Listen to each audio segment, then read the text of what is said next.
TV 20 Kannada ವಾಹಿನಿಗೆ ಸ್ವಾಗತ.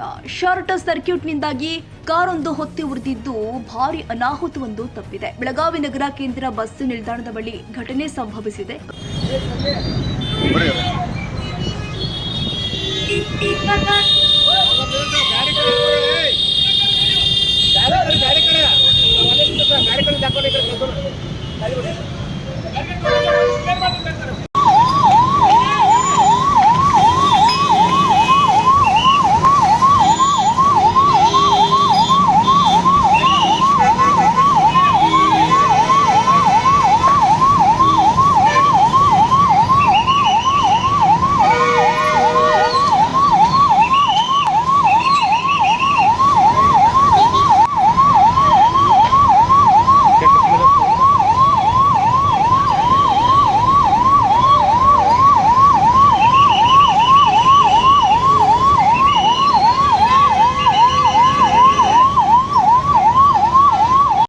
ನೂಲಿ ಎಂಬುವರ ಸೇರಿದ ಕಾರು ಇದಾಗಿದ್ದು, ಕಾರು ಸ್ಟಾಪ್ ಮಾಡಿ ಕೆಳಗಡೆ ಇಳಿತಾ ಇದ್ದಂತೆಯೇ ಬೆಂಕಿ ಹೊತ್ತಿಕೊಂಡಿದೆ. ಬೆಂಕಿ ಅವಘಡದಿಂದಾಗಿ ಸಂಪೂರ್ಣ ಸುಟ್ಟು ಕರಕಲಾಗಿದ್ದ ವಾಹನ.